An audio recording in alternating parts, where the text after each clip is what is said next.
I just have like seven threads going on in my mind. I'm working right now to like land the planes all at the same time to make this a coherent call. So Mindset Monday. So the thought around today's conversation, I wanted to bring it back to um, how many of you have ever set a goal at the beginning of the year, business plan, or maybe halfway through the year, and then you get to the end of the year and you're like, man, this year, it didn't happen. I didn't hit it. And then you have some kind of feeling around it, behind it. And you, right? Like, um, yeah, there's plenty of books even wrapped around it, right? And more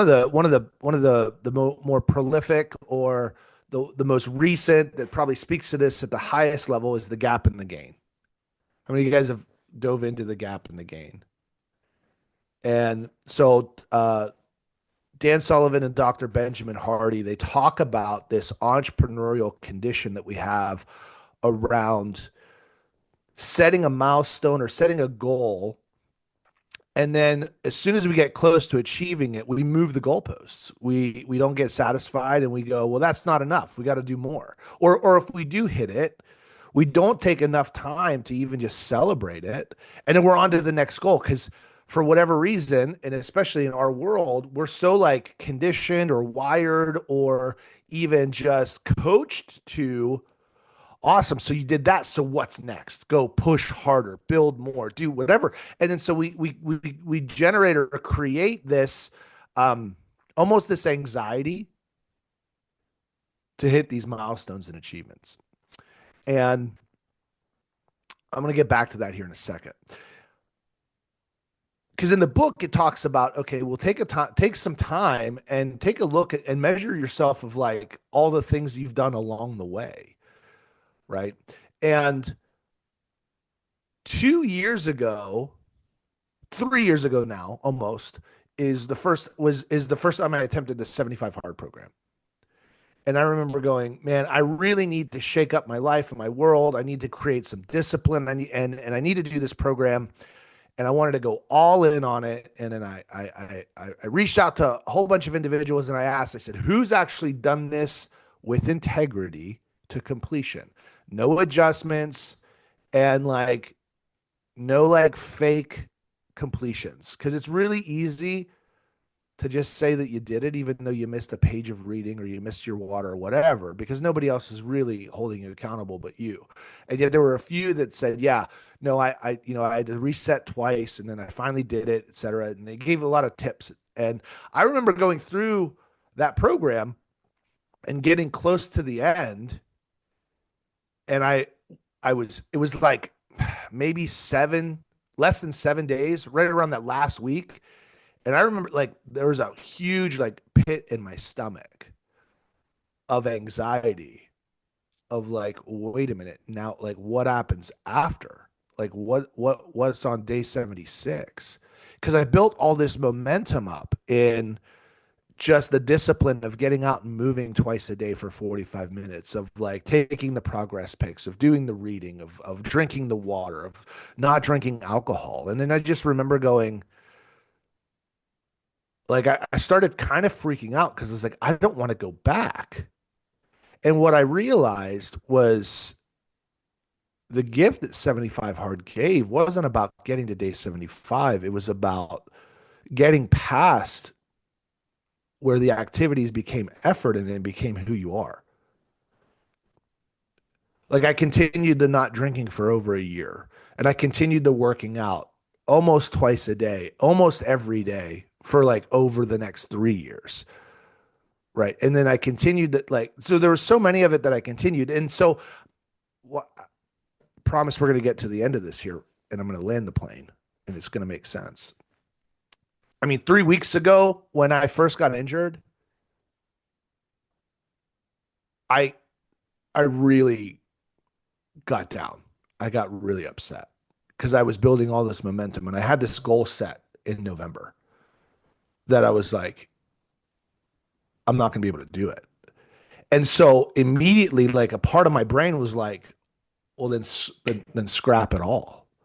Like I just immediately felt like, well then what's the use of any of it? And so like I kind of got down for quite a bit, and I met with the surgeon, and he didn't give me any good news either. And then so like I was whatever, and then I got injured again 2 weeks later, like even worse. And so get surgery today. And I had a conversation 3 days ago, 4 days ago with my trainer, with my coach. And this was where everything turned for me. And he said, listen, he goes, erase November. And there's no magic in November. He goes, we're going to find your next target. He goes, but it's not about the target. It's about how do we make sure that you're the very best version of you whenever you hit that way. And that you've got that, and like, okay, so we're going to move this down the line. And for the next 3 to 5 months, we're just going to do things a little differently. But the idea around behind what was behind that target isn't changing. He's like, do you not want to continue to show up as the best version of yourself, even though it's modified? And I'm like, okay. He goes, just because you can't do November doesn't mean we can't do today what we need to do today.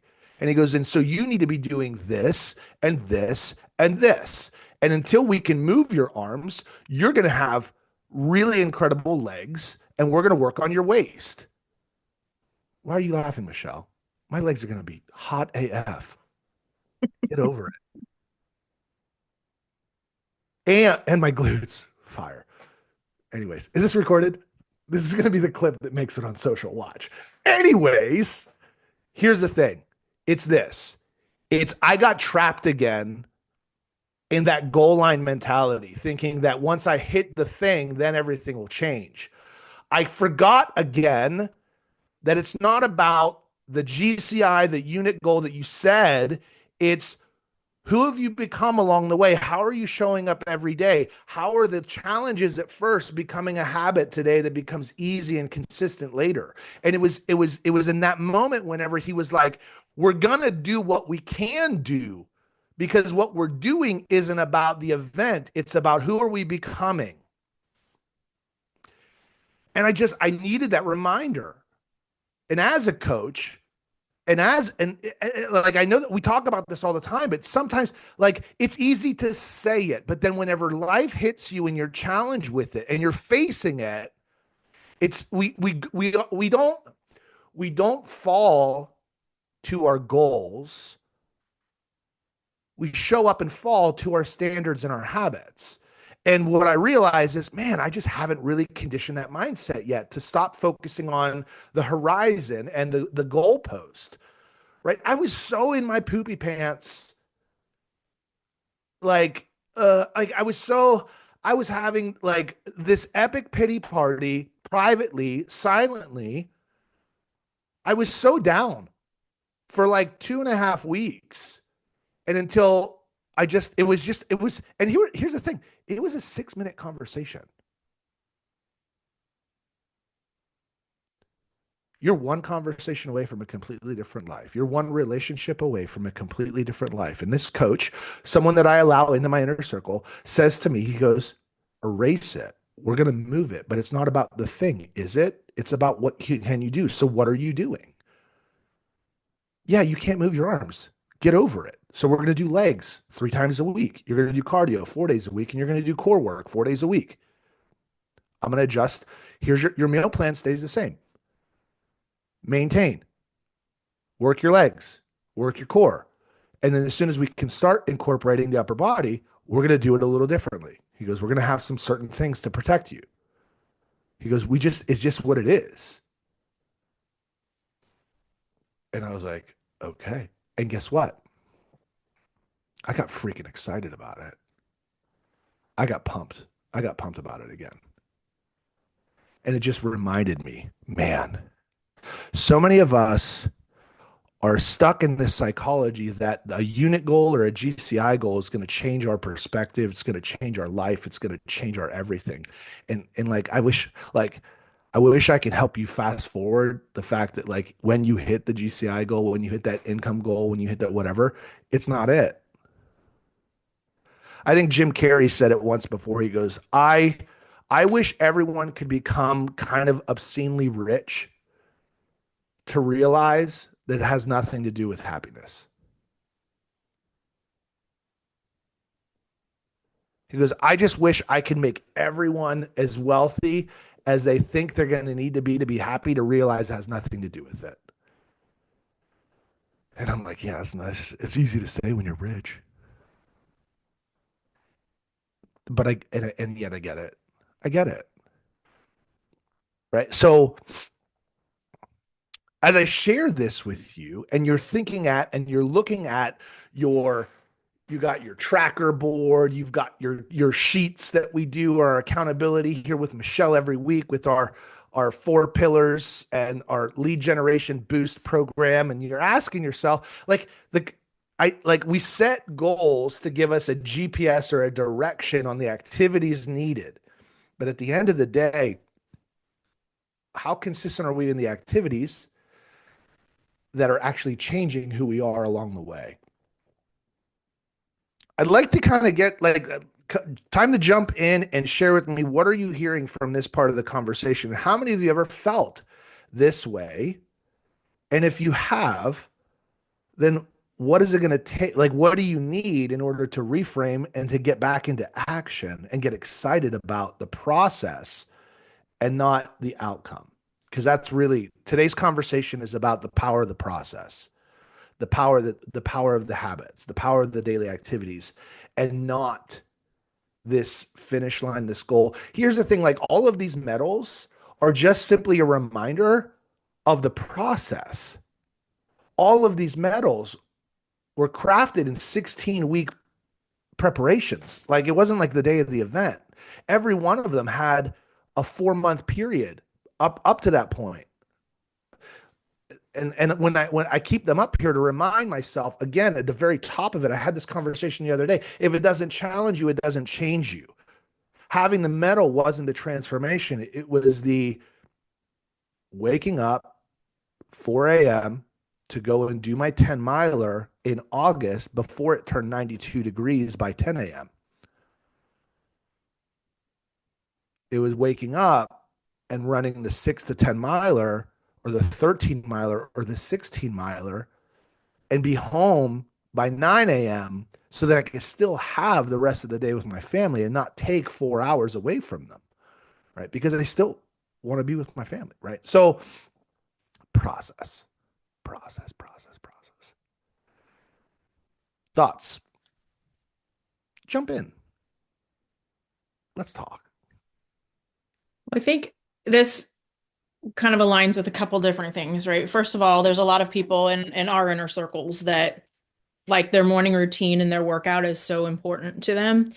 And I don't think it's even about like the muscle you build, or like some of it obviously is the vanity part of it, right? You want to be stronger, you want to lose weight, but I think as a general theme, what I see, it's more about the mental strength and then just pushing yourself again to get uncomfortable and do the things that you didn't think you could do. So you can have those little victories, but also setting yourself up for success throughout the day. And I think I was thinking about this today. My numbers probably aren't pretty to other people, but they're really pretty to me. And like I had a PR on my squat this morning, and I thought, you know what? I didn't want to come this morning, and I did, primarily because my husband goes, and I can't not go. And then I'm wussing out, and he's seeing it, right? But Yeah. I go every Monday, Wednesday, Friday, and I lift with him. Yeah. And I have gotten to a point in the beginning, it was just doing the things to do the things. And now it's become doing the things and adding the weight and pushing myself and challenging myself.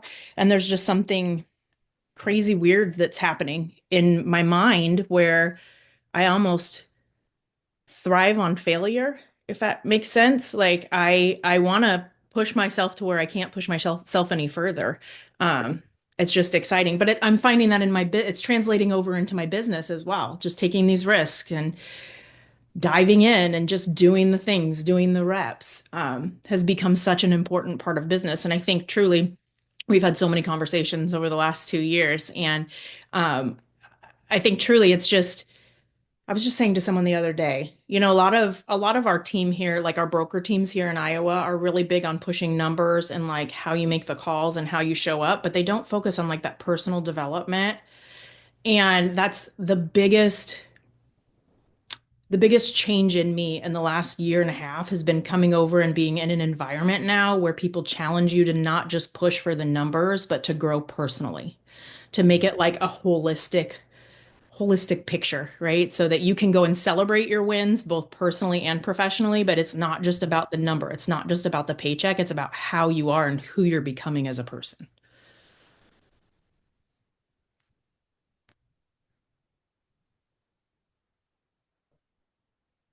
Who else is in the share? How is this concept showing up in your life? How are you seeing this show up for you?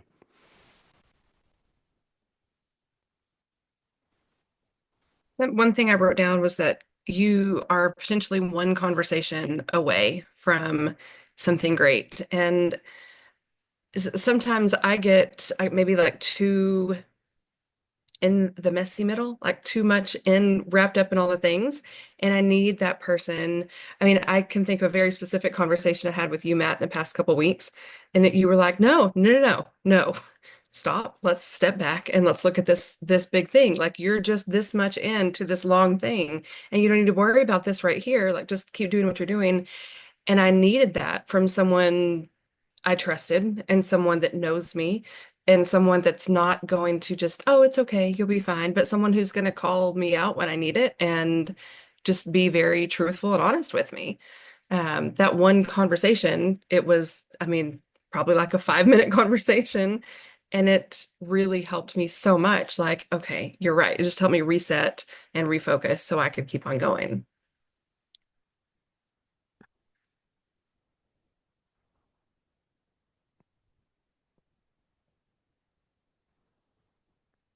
Any other perspectives?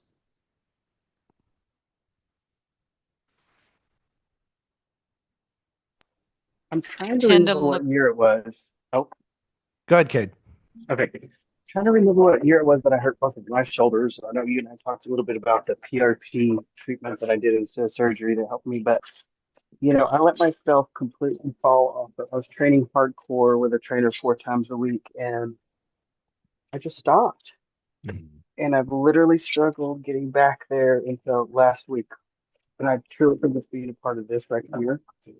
I was able to pick myself up and get back into the gym 3 times a week last week. It's been years since I've done that. And if I never had a physical change at all from doing that self-love activity, just the mental the mental health that it gives me, it's just imperative to be there. But that's what makes me think about, you can't let one thing keep you from training another thing. So like, you're doing the right thing by keeping on with other parts of your body. Yeah. Well, I just know for me how like what a huge part of my mental health the physical has been for the last 3 years. Right. It was a huge component. They're intrinsically tied together. And the thing is like your depression is out of shape. What I mean by that is that if you continue to stand still, your depression has its arm around you. All you got to do is just start moving away from it. Just start moving and it can't keep up with you. Right? Your downness, like the down that I was feeling was only alive when I was staying still. But as soon as I made a decision to move, it was gone. And it was replaced with like excitement, possibility, purpose, like all the other feelings, right? My pity party was all about like, oh, well, I broke this one thing and now I'm completely broken. Well, that's bullshit, right? Like you guys have one closing that falls apart or one client that ghosts you or whatever, and you're like, oh, this real estate sucks. Like, come on, man. This is such a long game. It's such a big game. And it's like this is it. Like I still have people that no show appointments with me, and I'm like, man. And I got to ask myself, and I made a video about it. I'm like, what do I got to do to be someone that someone would never miss an appointment with? How am I not communicating that ahead of time? Right? Because it doesn't matter what I've done or what role I have or whatever. People like if there's no anticipated value exchange, people are going to ghost you or no show you. It's the same thing with your leads. It's the same thing with your database and your clients. If they don't really truly understand your value and you're not communicating it and you're not making it exciting to meet with you, they're not gonna. People are busy and they're gonna go to where they feel like is value for them. And so, you know, what do I share that? What now I feel like I'm rambling. And yet yeah, it's this, right? So like one missed appointment isn't going to change my activities and approach. Next, right? That's why we lead generate. We lead generate so we don't have to tolerate. We lead generate because we know that in the math there's fallout, there's no shows, there's etc. So like I understand that if my goal is X appointments per week and I got to filter in no shows, and then if I filter in the no shows, then I got to go, okay, how many appointments do I need to set? And how many conversations do I need to have to set an appointment? Like I understand the math. And then if I can get better at the no shows, well, guess what? Then like my appointments go up with the same effort. And it's the same thing in our business. Like if you want to sell more real estate, then you've got like leading indicators. That's the activities, that's the contacts. And then you've got lagging indicators. That's signed contracts, that's appointments held, right? And in order to get to the lagging indicators, you got to get really clear on your leading indicators. And then as your skill increases, you start to get more efficient, where you can make the same amount of contacts and double your income because more people are showing up for your appointments and more people are signing agreements in your appointments. And then contracts are staying together because you can bulletproof the process. So skill creates efficiency, grit and determination create opportunity. And you've got to set your opportunity at a certain level and have your activities be non-negotiable. And as you get better, the same amount of activity increases your income, which is why some of the people that you're looking at that you admire seem like they're not working very hard, but they're doing really well. Yeah, because they've done it 1,000 times and they're just better per conversation than you are. Guess what? You can be like pissed about that and say, well, it's no use. I may as well not compete because I'm nowhere near them. Or you can say, well, time's going to pass anyway. How can I get better faster? And you can then choose to either make a commitment to learn and get a little uncomfortable by doing things the way that top people do, or take it a little longer and do it your way. But at the end of the day, it always takes longer than you think, and it's a little harder than you expected. The one constant is the time's going to pass anyway. So what do you choose? And quitting should not be it. Quitting's not the option. Don't be soft. Get after Your it. poopy pants. Yeah. Don't sit in your poopy pants and think that someone's going to come and spoon feed you and then wipe your butt. Like, get out of here. I like too, you brought up something earlier in that, if you don't hit your goal, that's the time that you keep moving forward, right? You can't just quit because you didn't hit. You didn't do the activity, so you decide to give up. I mean, I give a shout out to Cade because he's been posting every single week his results, even though he hasn't necessarily hit all of his goals. And I think there's so much to be said about just doing the thing and continuing to move forward versus just saying, well, I failed week one, so I'm just not going to post anymore. Or, just giving up because you didn't hit the goal. Right. Nice. I mean, truth be told, it is a win for me because I wasn't doing even near what I posted before because I've been telling myself for years that I'm not good at real estate anymore, and that's not true. Yeah. So first of all, great job just showing up. Second of all, be careful what we tell ourselves, right?